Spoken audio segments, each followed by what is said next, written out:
jadi membawa sebuah perubahan. Jadi yang awalnya mungkin dia di kelas gitu jarang berpendapat, akhirnya dia berpendapat. Nah, proses ini itu namanya belajar, proses perubahan tingkah laku ya. Kemudian belajar tersebut itu adanya kecakapan baru gitu. Sama seperti yang disampaikan Clarissa dan Galuh tadi, dari yang nggak bisa jadi bisa, atau dari yang bisa jadi expert gitu ya, atau jadi semakin sesuai gitu. Nah, berikutnya belajar itu butuh usaha. Ada suatu tindakan yang kita bisa katakan itu yang apa ya, usaha dia atau cara dia untuk meraih dari nggak bisa menjadi bisa atau dari tingkah laku A menjadi tingkah laku B. Jadi ada yang usaha, kayak yang rebahan tiba-tiba kita bisa main sepeda gitu ya, nggak yang ngelamun tiba-tiba kita jadi bisa naik motor gitu. Nah, dan usaha tersebut terjadi dari hasil pengalaman dan latihan. Contoh dasarnya ketika kalian menulis atau belajar untuk presentasi atau misalnya berbahasa Inggris, semua kan belajar dari pengalaman dan latihan. Serta juga pengkondisian, khususnya kalau misalnya anak-anak itu kan lebih banyak di pengkondisian dari orang-orang eksternal gitu ya. Nah, yang perlu disadari, yang perlu diketahui berikutnya adalah belajar ini sifatnya dalam bentuk sadar gitu. Karena kan itu butuh usaha, butuh tindakan, jadi semua dalam bentuk sadar.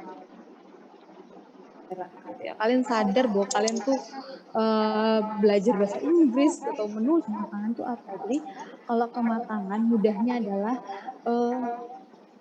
kematangan tuh orang atau anak manusia di usia tertentu itu sebagian besar pasti memiliki tingkah laku tersebut. Itu akan berarti pengaruh dari kematangan gitu ya. Tapi kalau belajar tidak semua anak atau dari kalian yang umurnya sama itu bisa terjadi tingkah laku tersebut. Misalnya anak di usia 10 bulan ataupun di 12 bulan gitu ya, dia kemungkinan sebagian besar itu akan babbling gitu ya, mulai babbling, mulai belajar bicara gitu. Kenapa? Karena dia sudah matang secara mulut oralnya gitu ya, dan dia sudah sudah mulai proses nih stimulus dari bentuk sensori dia mulai. Nah, tapi kalau misalnya dia tidak kematangan, misalnya contohnya gini, anak usia 8 tahun gitu, ada yang bisa naik sepeda, ada yang nggak bisa. Yang bisa naik sepeda karena dia sering latihan sepeda. Tapi anak yang nggak pernah naik sepeda, dia nggak bisa. Gitu. Nah, itu kan bukan karena kematangan. Bukan karena dia umur 8, jadi dia bisa naik sepeda. Itu bedanya antara kematangan sama yang belajar. Nah, sama juga bahwa perilaku tidak hanya sekedar tentang kematangan, tapi juga respon bawaan. Misalnya refleks, insting gitu ya. Itu semua berasal dari respon bawaan dan tingkah laku tersebut, bukan berarti dari belajar. Kayak misalnya kalian megang sesuatu yang panas gitu ya, panci atau apa wajan yang panas, kalian kan pasti refleks untuk menghindarinya. Aduh gitu kan. Bukannya kalian ini terus ada yang kasih tahu, jangan dipegang itu panas. Oh jadi itu panas ya, ya udah deh aku lepas kan kayak gitu ya. Nah itu kan pasti kalian langsung lepas. Itu namanya refleks gitu ya. Itu refleks dan itu berarti perubahan dari kalian yang tidak dari memegang jadi tidak memegang itu bukan dari proses belajar gitu ya. Itu refleks gitu. Nah, jadi perlu diingat lagi bahwa belajar itu proses yang menghubungkan perilaku, ya, menghubungkan perubahan perilaku. Jadi dari pengalaman kalian yang akhirnya membuat perubahan perilaku. Misalnya kalian di satu kelas,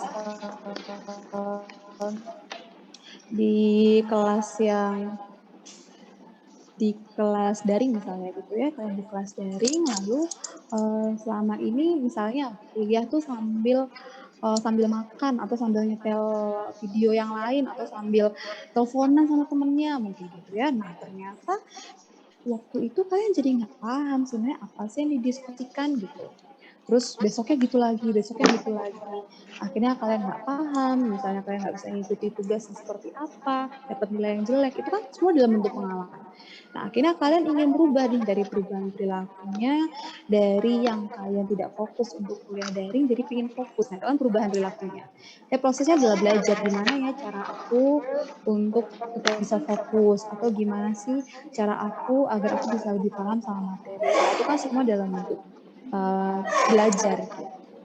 Jadi bukan berarti belajar itu langsung berubah perilaku. Jangan sama kayak kalian tidak yang belajar sekali bahasa Inggris 2 kali atau setahun 2 tahun langsung fasih kan langsung jadi bisa seperti native speaker gitu kan, tidak semua orang bisa seperti itu gitu ya. Jadi belajar ini proses yang memperantarai perilaku atau proses dari perubahan perilaku gitu ya.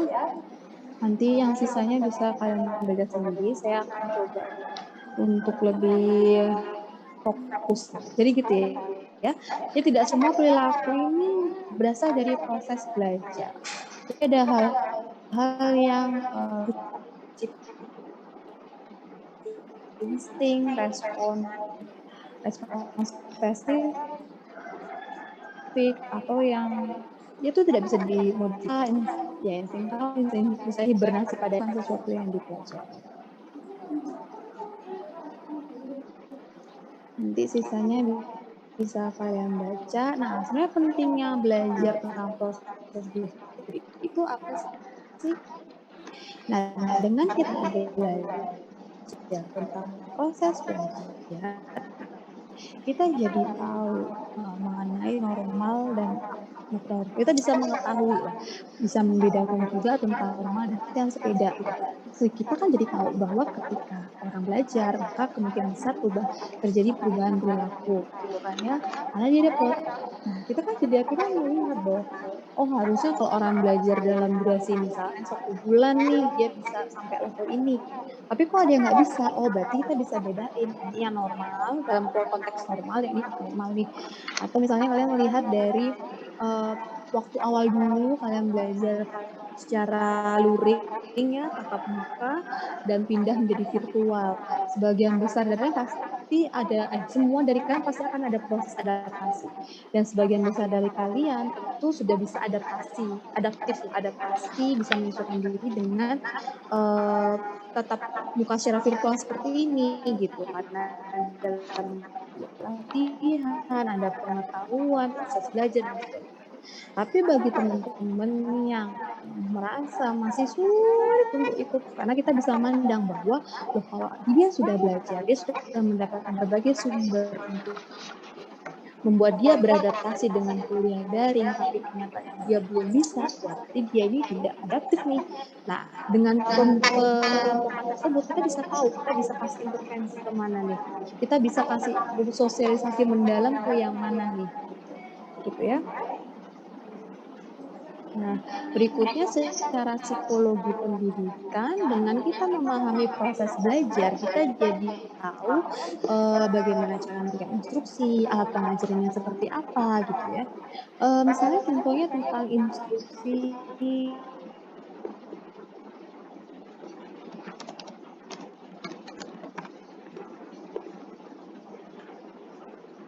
mungkin sudah ada yang di semester lebih tinggi, itu tentu berbeda dengan maba gitu ya, dengan mahasiswa baru, dengan saat kalian di semester 1 gitu. Di semester 1 pasti dosen lebih banyak, lebih kompleks atau lebih mendalam menjelaskan tentang masing-masing mata kuliah. Tetapi kalau sudah di semester berikutnya, kami merasa bahwa sudah ada proses belajar di antara kami. Jadi saya tidak perlu lagi terlalu banyak berbicara mengenai instruksi gitu.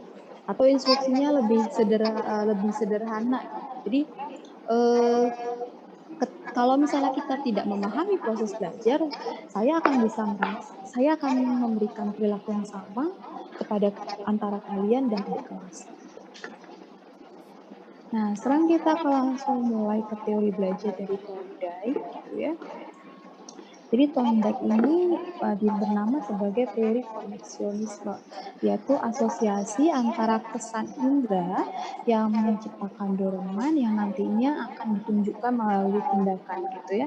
Jadi ada hubungan nih antara kesan indera yang membuat adanya dorongan dan akhirnya ada tindakan. Misalnya, ketika kalau saya tuh ingatnya kalau masuk matos gitu, dari pintu samping begitu masuk itu udah bau dari roti boy, itu udah langsung kayak bau roti boy keluar dari oven, jadi kayak gitu. Nah, itu kan kesan inderanya nih dari penciuman kita.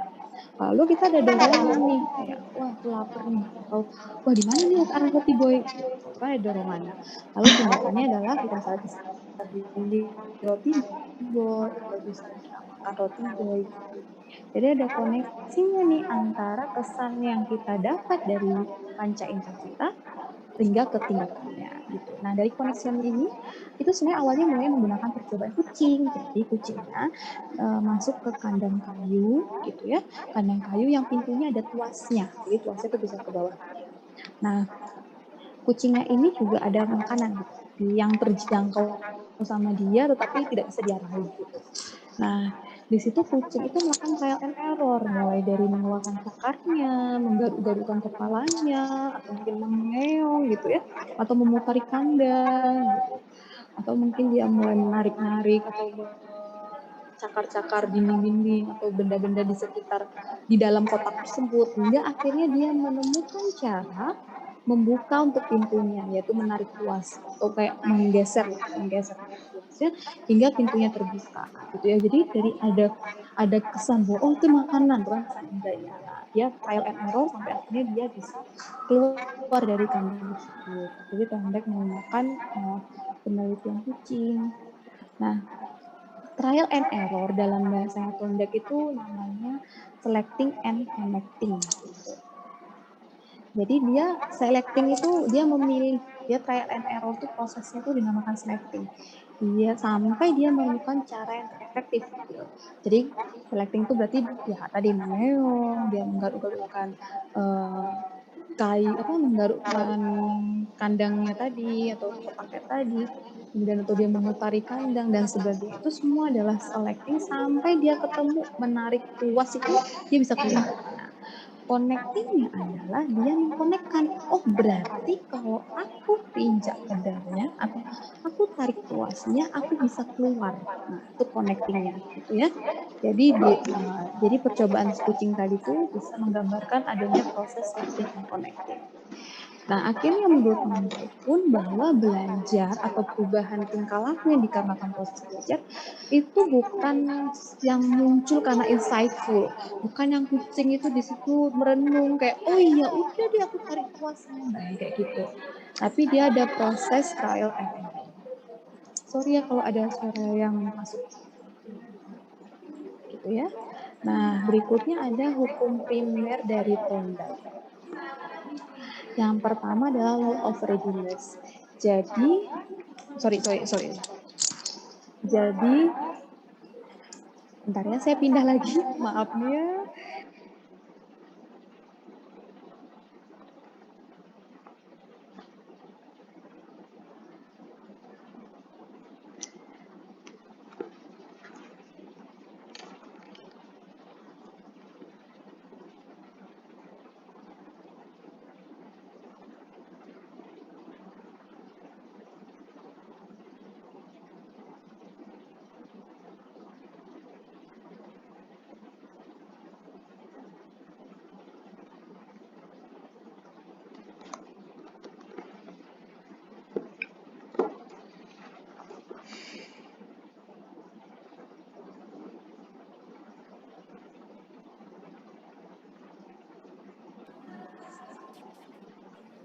Oke, sorry kalau saya gak nyalain video. Ya, jadi ada yang namanya hukum kesiapan, yaitu law of readiness, di mana semakin siap diri kita untuk perubahan perilaku itu, maka kita akan semakin puas nih gitu. Jadi misalnya, contohnya di sini saya tulis adalah tentang menulis.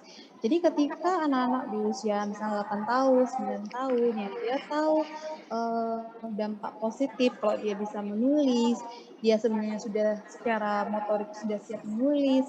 Ketika dia berhasil menulis, dia akan semakin puas. Gitu. Itu namanya hukum persiapan atau law of readiness. Gitu ya. Jadi, oh ya mungkin tadi belum saya sampaikan bahwa di hukum Thorndike itu ada namanya hukum primer dan sekunder. Nah, itu dibagi lagi jadi sebelum 1930 dan sesudah 1930. Yang kita akan bahas sekarang adalah yang sebelum 1930. Nah, selain dari hukum kesiapan, ada juga hukum latihan, di mana menurut Thorndike awalnya semakin kita sering untuk latihan, maka hubungan stimulus dan responsnya akan semakin menguat. Tetapi kalau misalnya kita jarang untuk latihan atau kita jarang mengulang, maka stimulus dan responsnya akan lemah gitu ya. Gitu. Jadi misalnya latihan berenang. Jadi di awalnya Tondek merasa bahwa semakin sering kita berenang gitu ya, kita kan semakin jago. Tapi kalau kita udah nggak berenang lagi, ya udah kita nggak bisa berenang. Nah, berikutnya adalah hukum akibat atau law of effect, di mana jadi hubungan stimulus dan respons itu akan semakin menguat kalau akibatnya menyenangkan dan lemah kalau akibatnya nggak memuaskan. Contohnya, kalian misalnya mau ujian, nah, akhirnya karena ujian itu kan stimulusnya ya, responsnya adalah ingin belajar gitu. Nah, ternyata setelah itu nilai kalian baik gitu. Nilai baik itu kan sebenarnya akibat menyenangkan. Akhirnya menguatlah hubungan antara ujian dan belajar. Semakin ketika di ujian berikutnya kalian belajar lagi gitu. Tetapi kalau misalnya akibatnya tidak menyenangkan gitu ya, misalnya kalian udah belajar, kalian udah mau ujian dan belajar, tapi ternyata nilainya memburuk. Nah, itu akhirnya kalian nggak belajar lagi gitu. Itu menurut Pondek di hukum akibat atau law of effect. Nah, berikutnya adalah, jadi setelah 1930, Pondek ini merevisi hukum belajar. Ya. Hukum belajar dari dia revisi, ada dua hukum yang dia revisi. Yang pertama itu adalah hukum latihan.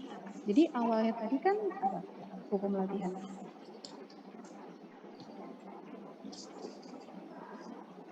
Awalnya tadi gimana hukum latihannya? Tadi masih ingat nggak?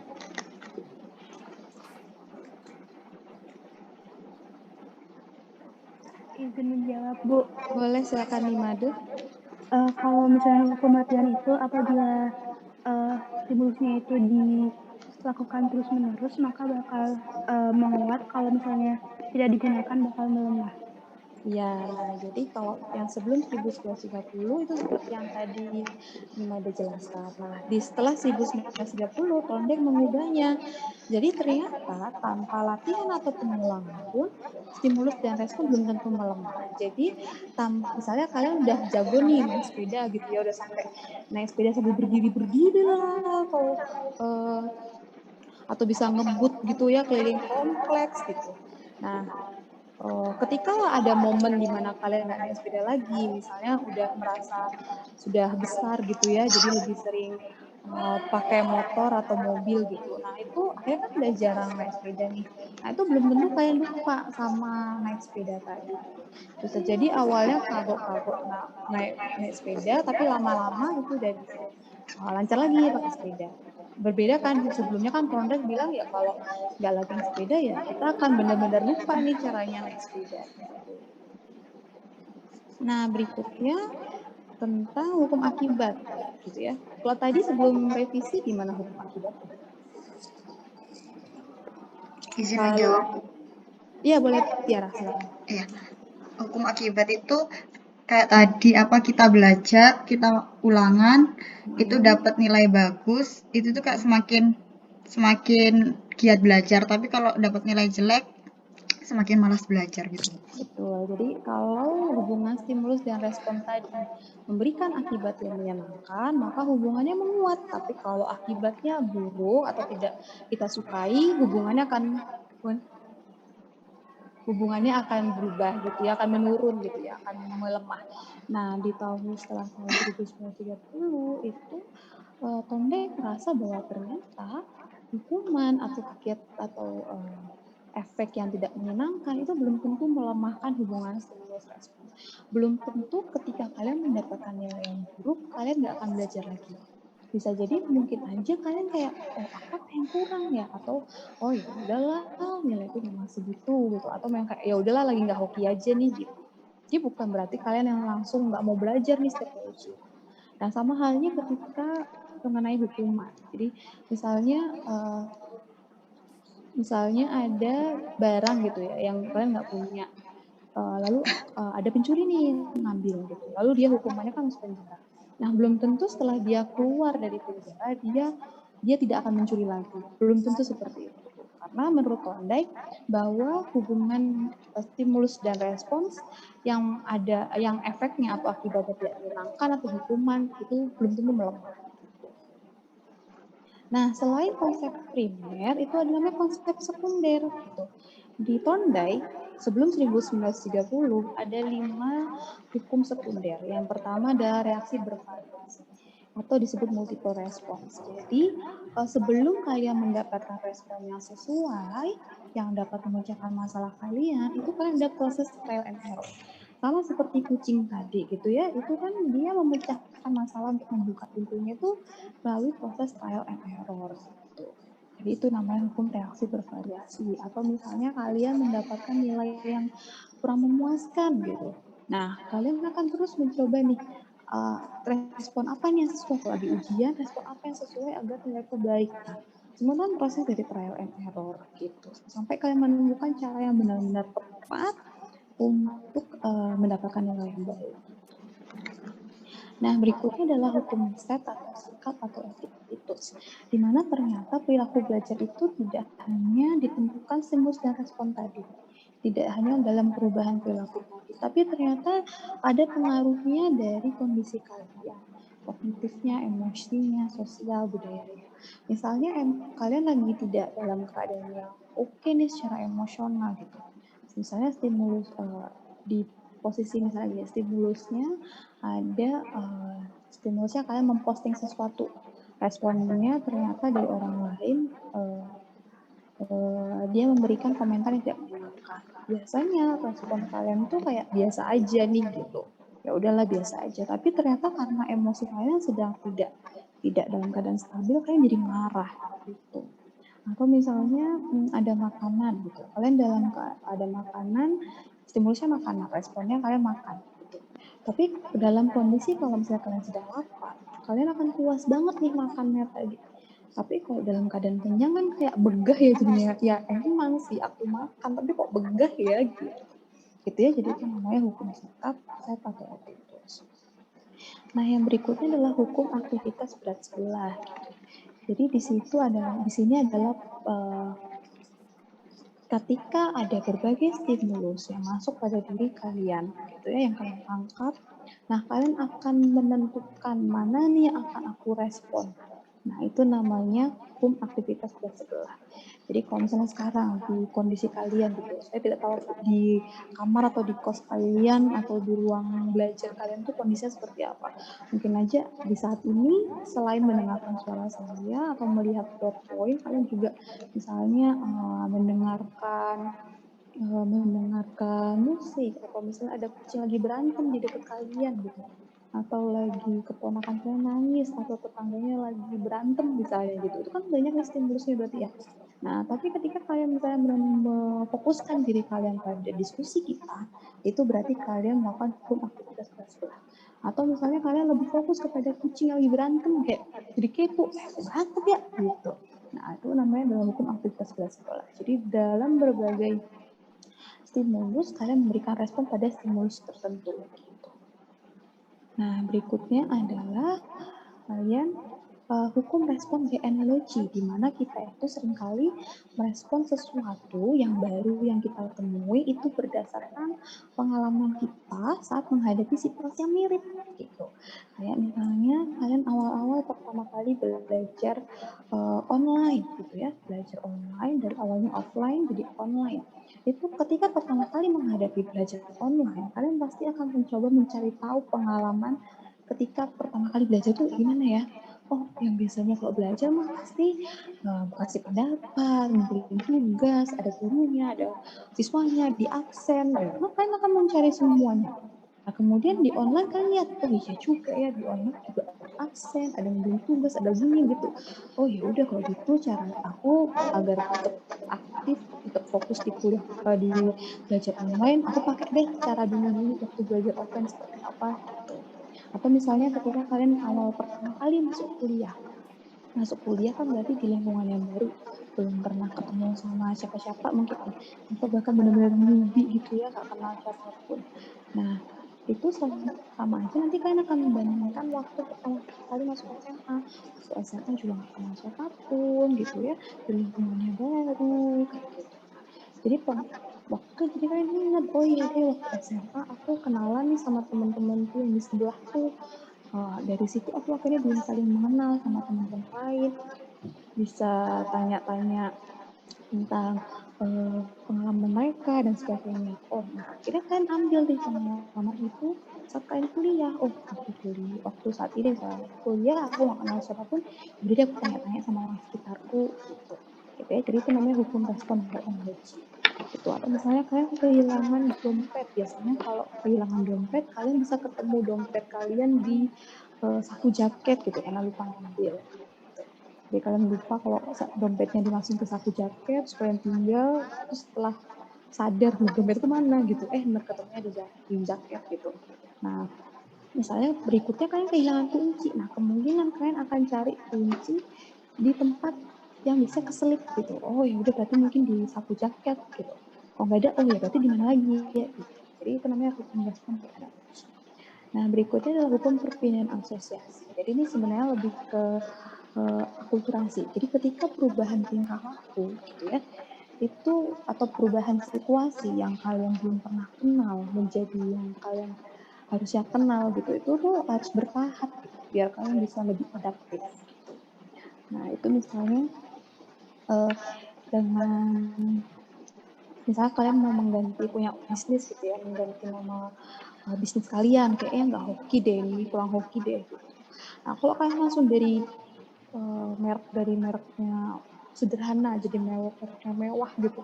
Nah, orang itu pembeli yang awalnya selama ini beli produk kalian akan merasa, kok ganti nama nih, ganti klik dong gitu. Jadi deh aku nggak mau beli lagi gitu. Tetapi kalau misalnya kalian gabungkan nih palang sederhana sama palang mewah gitu. Nah, orang kan secara sadar tidak sadar akan tetap masuk ke tempat itu. Sampai lama-lama dia tidak sadar bahwa palangnya sudah diganti gitu. Gitu ya. Jadi itu namanya hukum perpindahan asosiasi gitu.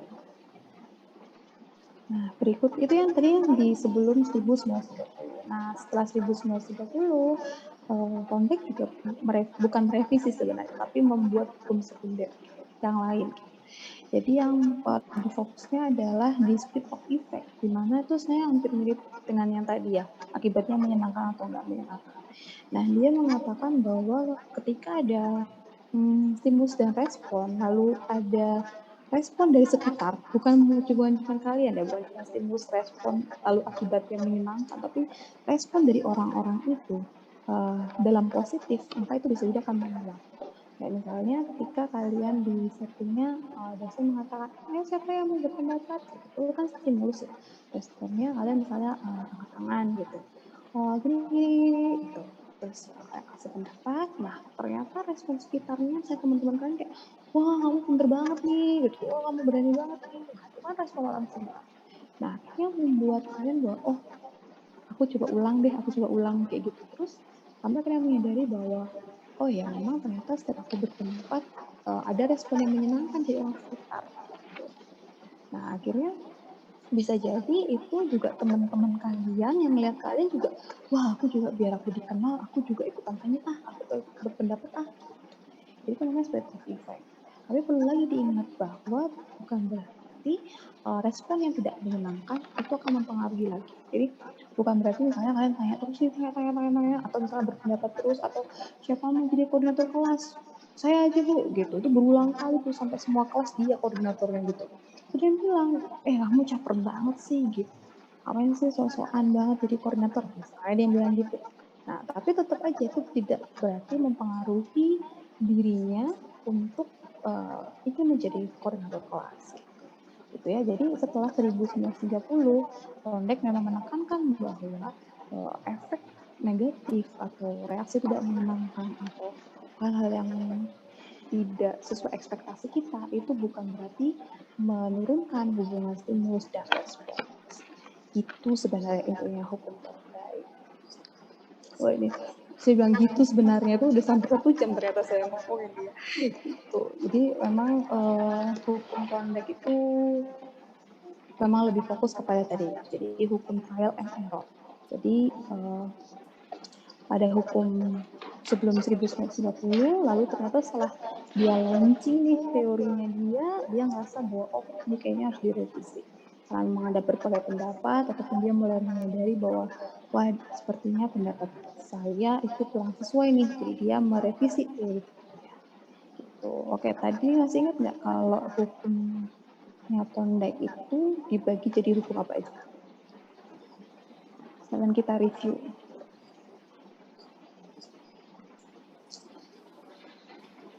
Lufianti, open mic ini. Ya, oke. Silakan hukum apa aja?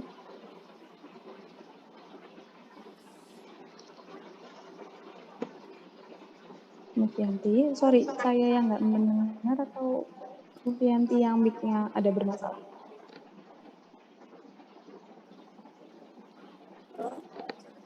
Iya,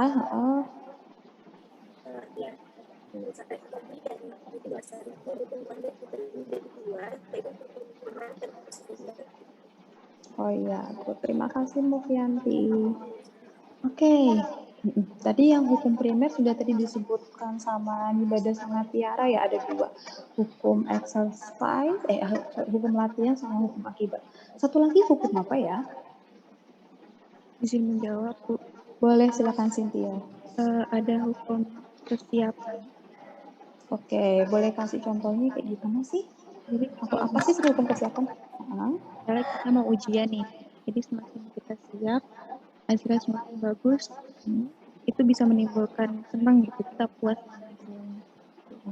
Oke, Cynthia, thank you. Kalau yang hukum sekunder sebelum 1930 ada berapa? Ada yang ingat nggak?